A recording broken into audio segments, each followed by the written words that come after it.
Hello, नमस्ते। आप लोगों का हिंदी की इस क्लास में एक बार फिर से स्वागत है। मैं doctor Sanju BA part first के पेपर सेकंड में आपके सामने पिछले कुछ वीडियो से गदर कहानी लेकर आ रही हूँ। बीए पार्ट फर्स्ट के सेकंड पेपर में ये कहानी रांगे राघव द्वारा रचित सिलेबस में चल रही है। हिंदी की बहुचर्चित कहानी तो ये है ही, स्त्री सशक्तिकरण की दिशा में और रांगे राघव के व्यक्तिगत साहित्य में भी इस कहानी का महत्वपूर्ण योगदान है। इस कहानी में हम देख रहे थे कि डोडी और निहाल की बातचीत चल रही है। गदर को बहुत ही गुस्से में संबोधित करते हुए, उसका नाम लेते हुए, हत्यारिन कुलच्छनी कहते हुए उसका बेटा निहाल अपने चाचा से बात कर रहा है। चाचा लेकिन कूल है, आराम से बात कर रहा है और कह रहा है कि तू मान या ना मान, वो तेरी माँ है। भतीजे को इस बात का आश्चर्य है कि चाचा अभी तक उससे नाराज नहीं है, उस पर गुस्सा नहीं है, उस पर कुपित नहीं हो रहा है।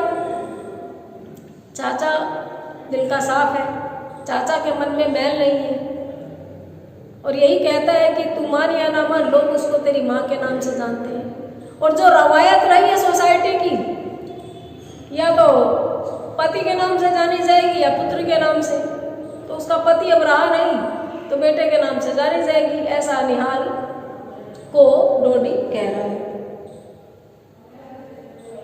निहाल गुनगुनाया कहता है, ठीक है काका ठीक है, पर तुमने अभी तक ये तो पूछा ही नहीं कि क्यों भेजा था उसे।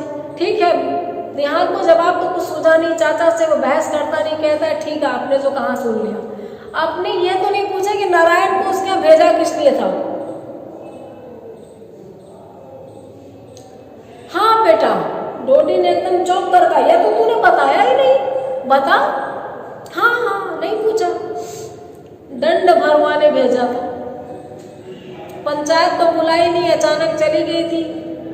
जो चले जाने का भी हिसाब किताब होता है, रस्म वो निभाई नहीं। सो पंचायत जुड़वाने के पहले ही उसने तो गहने उतार फेंके। भेजा था कि पंचायत में दंड भरना पड़ेगा भैया, इस तरह से वो चली गई है किसी और के यहाँ इस घर को छोड़कर। लेकिन पंचायत जुड़वाने के पहले ही उसने तो अपने गहने उतार के फेंक दिए।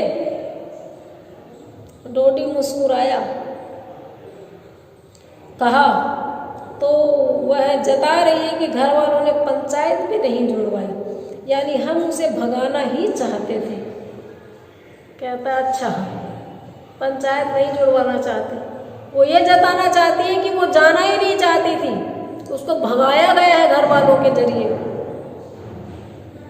और सच में इन लोगों के बिहेव ने, व्यवहार ने, रूखेपन ने मजबूर कर दिया निकलने को। मोटी बुद्धि के लोगों की आवाज समझ में नहीं आएगी। कहानी को सरसरी नजर से देखने वाले उसको अय्यास कहेंगे, गरिमाहीन कहेंगे, चरित्रहीन कहेंगे, कुलच्छनी कहेंगे और घर छोड़कर भाग जाने वाली एक उम्रदराज गैर जिम्मेदाराना रवैया वाली महिला कहेंगे। लेकिन कहानी को सूक्ष्म दृष्टि से अगर देखें और एक महिला के, स्वाभिमानी महिला के नजरिए से पढ़ा जाए तो साफ जाहिर है कि अगर डोडी चाहता तो गदर नहीं जाती और पूरा परिवार उसको मान सम्मान देता तो गदर नहीं जाती। और इसीलिए गदर ने पंचायत नहीं जुड़वाई। कहता अच्छा ये बात है, नारायण ले आया, यानी उसने गहने फेंके बेटा उठा लाया। हाँ, डोडी सोचने लगा, मैं फिर जाऊं।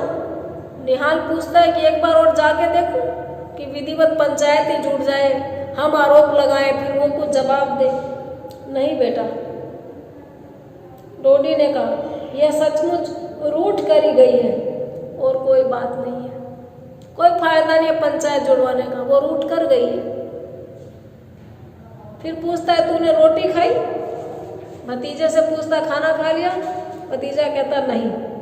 तो जा पहले खा ले। भतीजे को कहता जा खाना खा ले। निहाल उठ गया पर डोडी बैठा रहा। रात का अंधेरा सांझ के पीछे ऐसे आ गया जैसे कोई परत उलट दी गई हो। निहाल तो चला गया खाना खाने, डोडी खटिया पे वैसे ही बैठा रहा। और दोपहर के बाद सांझ धीरे धीरे आती है, लेकिन सांझ का वो पल जब जिसके बाद तुरंत रात आ जाती, यूं लगता है जैसे रोशनी के बल्ब पर आपने कोई काला कपड़ा तुरंत ढक दिया।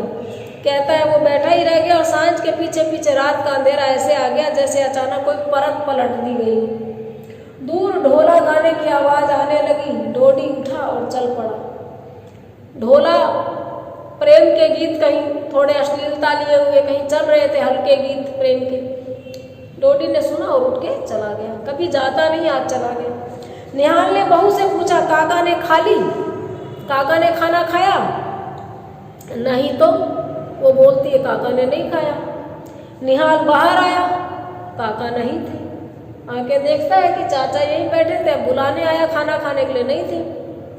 काका, उसने पुकारा। राह पर चिरंजीव पुजारी गढ़ वाले हनुमान जी के पटबंद करके आ रहा था। उसने पूछा, क्या है रे, किधर? थोड़ा और आगे तक बढ़ा चाचा को ढूंढने, तो रास्ते में उसको पुजारी मिला जो गढ़ वाले हनुमान जी के मंदिर के पट बंद करके घर जा रहा था। रात को भगवान का भी शयन करवा देते, मंदिर के पट बंद कर देते। पुजारी मिला और पूछता है, क्या हो गया, क्या रे? कहाँ लागू पंडित जी? निहाल ने कहा, काका अभी तो बैठे थे। कई बार हम कोई चीज ढूंढते हैं तो ये नहीं कहते मेरी चीज खो गई, ये कहते अभी तो यहीं पड़ी थी, वो आदमी अभी तो यहीं बैठा था। यानी वो चीज अभी तो पड़ी थी का मतलब अब नहीं मिल रही है, वो आदमी यहीं बैठा था का मतलब अब नहीं बैठा है। तो वो कहता, काका अभी तो यहीं बैठे थे, यानी काका नहीं मिल रहे थे यहाँ। चिरंजीव ने कहा, अरे बाबा ढोला सुन रहे हैं, मैं भी देख कर आया। तुम्हारा चाचा तो उधर ढोला सुन रहे, मैं सुनकर आया। चिरंजीव चला गया। निहाल ठिठका खड़ा रहा। बहू ने झांक कर पूछा, क्या हुआ? अंदर से बहू ने पूछा, क्या हुआ? काका ढोला सुनने गए हैं। निहाल ने अविश्वास से कहा, वे तो नहीं जाते थे ऐसे प्रोग्राम में, ऐसे कार्यक्रमों में। चाचा हुल्लड़बाजी में कभी शामिल तो नहीं हुए। पता करिए चाचा का मन कैसा चल रहा है। चाचा का मन विचलित है, लेकिन वो अपने मन के विचलन को नाम नहीं दे पा रहे। निहाल के बिना चाचा अस्त व्यस्त है।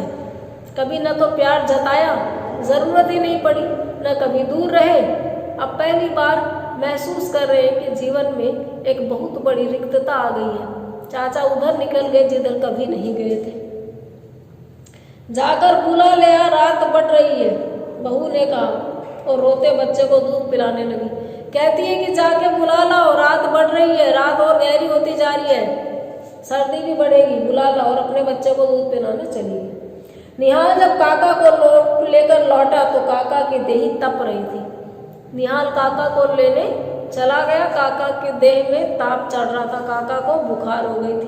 बुखार हो जाने के बहुत सारे कारण होते हैं। जब मन अति विचलित हो, बहुत रुग्ण फील करता हो, तो शरीर पर भी असर पड़ता है।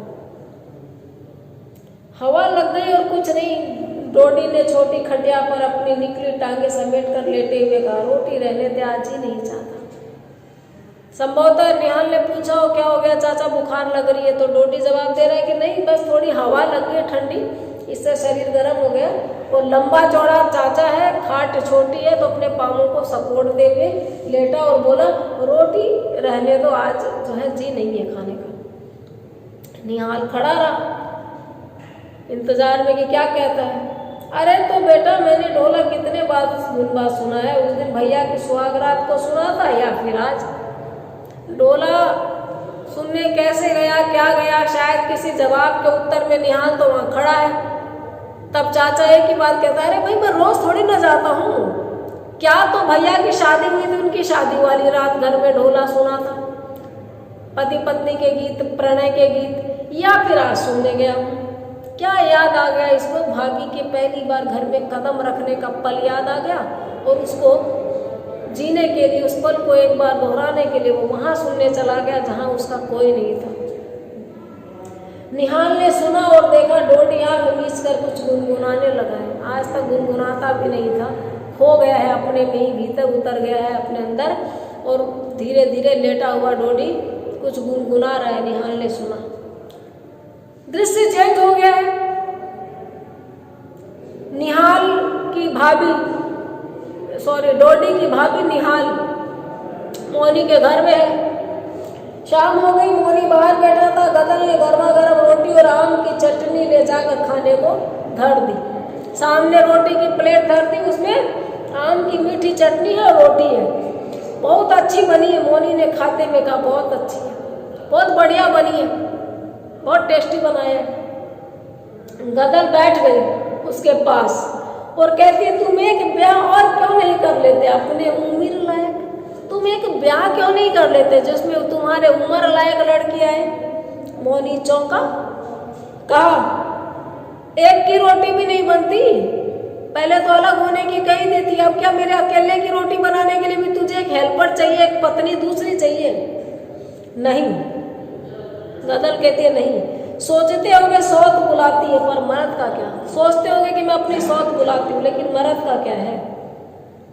उम्र के पीछे भागते हैं। मेरी तो ढलती उम्र है, जीते जी देख जाऊंगी तो ठीक है, न हो तो हुकूमत करने को तो एक मिल ही जाएगी। पता है आदमी रहेगा नहीं औरत के बिना। मेरी है ढलती उम्र, पता नहीं कब मर जाऊं, तो मेरे बाद में तो तुम कोई सौतन लाओगे, शादी करोगे ही, तो मेरे सामने ही देख जाऊं। और फिर एक और आ जाएगी तो मेरे भी नीचे एक असिस्टेंट हो जाएगी। मैं तुम्हारा कहाँ मानती हूँ, वो मेरा कहाँ मानेगी। मेरे कोई हुकूमत करने को हो जाएगी। मोनी हंसा, बोला यूं कह हौस है तुझे लड़ने को कोई चाहिए, ये कहे कि तुझे कुचरनी करने को, तेरे साथ लड़ाई करने को कोई चाहिए, अब वो कोई है नहीं इसलिए चाहिए। यही दोनों में बातें हो रही है। खाना खाकर उठा तो गदल हुक्का भर दे गई और आप दीवार की ओट में बैठकर खाने लगी। खाने के बाद में कुछ लोगों को चाय की आदत होती है, कुछ को सिगरेट की, कुछ लोगों को हुक्के की। मोनी को हुक्के की आदत थी तो हुक्का वो भर के दे गई और खुद दरवाजे की ओट में बैठकर खाने लगी। कहानी के एक एक शब्द को, एक एक पंक्ति को समझा कीजिए कि ऐसे चौड़े में गेट के ऊपर, मेन गेट पे, दरवाजे पे मुड्ढा पीढ़ा डाल के आदमी खाना खाते हैं, पुरुष खाना खाते हैं। औरतें कोने में बैठ के खाएगी, सार्वजनिक रूप से उसका खाना शोभा नहीं माना जाता। चीज़ें चेंज हुई है मानती हूँ, लेकिन इस कहानी के हिसाब से घर को कौन उठाल करके दरवाजा और उसके वहां वो बैठ के खा रही। इतने में सुनाई दिया, अरे इस वक्त कहाँ चला? जैसे वो दरवाजे पे बैठ के हुक्का पी रहा है तो कोई जा रहा है तो उसको उसने टोका है। जाते हुए राहगीर को मोनी ने टोका और पूछा, अरे इस वक्त कहाँ? जरूरी काम है मोनी, उत्तर मिला पेशकार साहब ने बुलवाया। कहता है बहुत जरूरी काम है, पेशकार साहब ने, गांव के कानूनी कारिंदे ने बुलाया, वहां जा रहा हूँ। गदल ने पहचाना ये आवाज किसकी थी, उसी के गांव का तो था घोट्या मैना का चुंडा गिर्राज ग्वारिया। घोट्या मैना पास का गांव है, उसी के गांव का था घोट्या मैना, पास का वही गांव का ही नाम है।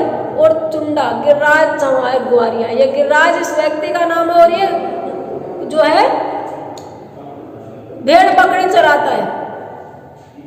जरूर सरकार की गाय चराने की बात होगी, हो सकता है सरकार यानी वो कारकुन सरकारी अधिकारी पेशकार साहब गाय चरवाना चाहते होंगे, अपनी भैंस चरवाना चाहते होंगे, मवेशी रखते। अरे तो रात को जा रहा है, मोनी ने कहा ले चल चिलम तो पिता जा। अच्छा रात को ही बुला लिया तो रात को निकल पड़ा। चल जाता जाता एक छुट्टा चिलम का तो मार जा। आकर्षण ने रोका। अब कोई मुझे बोले चलते ही आप कहाँ जा रहे, मैं बड़ी जल्दी में हूँ, अभी नहीं रुकूंगी। अरे रुको, चाय तो पीते जाओ। तो कितनी भी जल्दी हो वो रुक जाते। चाय का जो नाम है बहुत बड़ा फांसी का फंदा है जैसे, या बहुत बड़ा चुग्गा है चिड़िया का। चिड़िया जाल में फंस जाती है, चुग्गे को देख के हम भी ठहर जाते हैं चाय पीने के लिए। ऐसे ही गिरिराज को जब बोला रुद्रा सा चिलम तो पी जा, तो वो बैठ गया। आकर्षण ने उसको रोका। गदल ने दूसरी रोटी उठाई, कौर मुंह में रखा। गदल ने एक रोटी खा ली थी, दूसरी रोटी ली है और एक कौर मुंह में रखा है। इतने में गिरिराज हुक्का का एक दम खींच के कहता है तुमने सुना? यानी कुछ बात उसको पता थी जो वो उससे कंफर्म कर रहा था कि उस तक आई कि नहीं। कहता तुमने सुना क्या? मौली ने पूछा।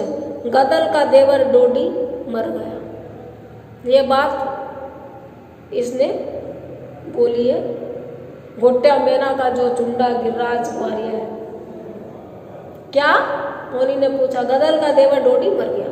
गदल का मुंह रुक गया, खा रही थी, मुंह बंद। जल्दी से लोटे के पानी के संग कौर निकला और सुनने लगी। एकदम से जल्दी से पानी का लोटा पी के जो गले में कौर फंस गया था उसको नीचे कर लिया। कलेजा मुंह को आने लगा, बिल्कुल एकदम से धक्के से रह गई।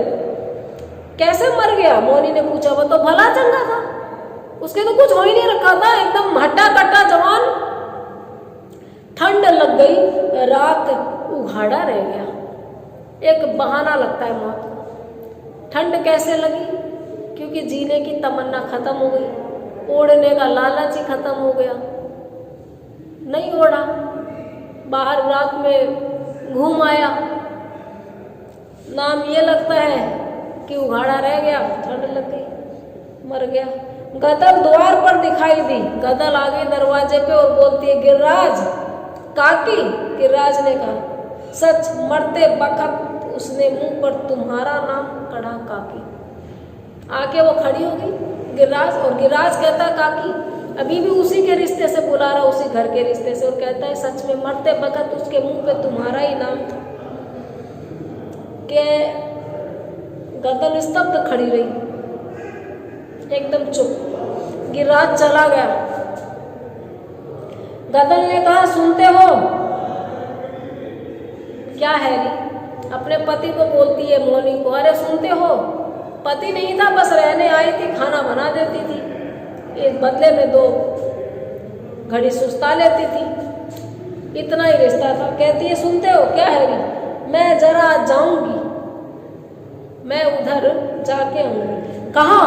वह आतंकित हुआ एकदम से। उसने सोचा जो गई तो फिर गई, आएगी नहीं, इसको तो बस लाने की जल्दी थी, यहाँ से भाग नहीं जाए। एकदम से कहाँ जाएगी? वहीं उधर। बड़ा छोटे छोटे संवाद है इसमें, जरा सुनते हो? क्या है हरी? मैं जाऊंगी। कहाँ? वहीं। क्यों? देवर मर गया है ना, देवर मर गया है ना, मेरा देवर नहीं है। तो वो बोलता है कि अब काहे का देवर, अब तो तू यहाँ रहती है। गदल हंसी, झंझनाती हुई हंसी, देवर तो मेरा अगले जन्म में भी रहेगा। देखिए कि पति के रूप में पाने की लालसा नहीं है उसको, तो बस उसके निकट रहना था। शरीर कहीं हावी नहीं है इसमें, हो भी तो बुरी बात नहीं है, लेकिन उसको तो एक लगाव था, साथ रहने का लगाव था, साथ की आदत थी।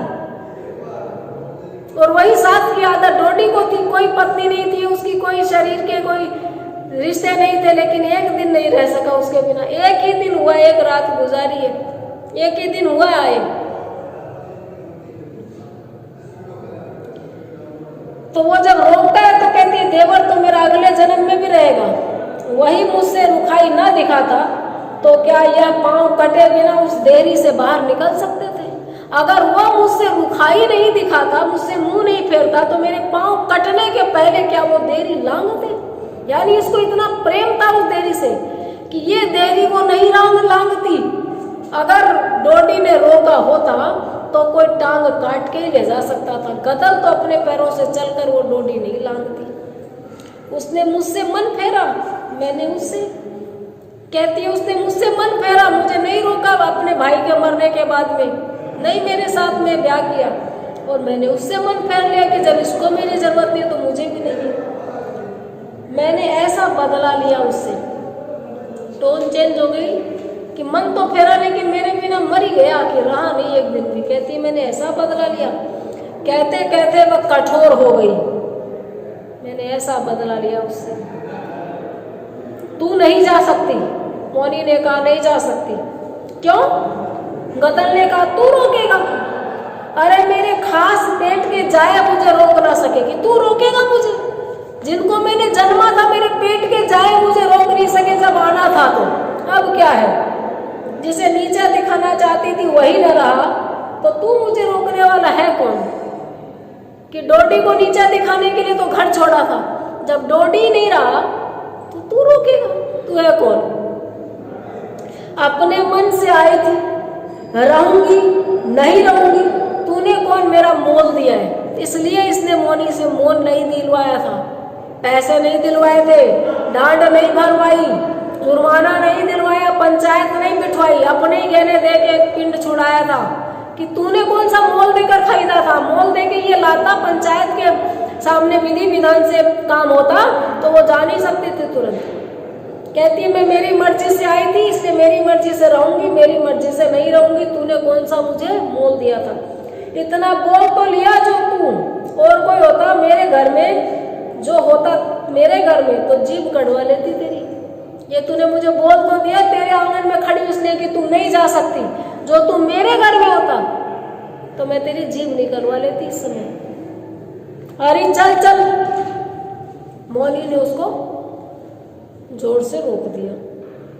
मौनी ने हाथ पकड़कर भीतर ढकेल दिया और द्वार पर खाट डालकर लेटकर हुक्का पीने लगा। अंदर कमरे में उसको धकेल दिया और दरवाजे के सामने आड़ लगा के अपनी खाट बिछा ली और हुक्का पीने लगा। आगे क्या होगा? मौनी को क्या नींद आ जाएगी? क्या गदल नहीं जाएगी? जाएगी तो कैसे जाएगी, ये हम अगले वीडियो में देखेंगे। तब तक आप मेरे साथ बने रहिए, कहानी से जुड़े रहिए और अपना ख्याल रखिए।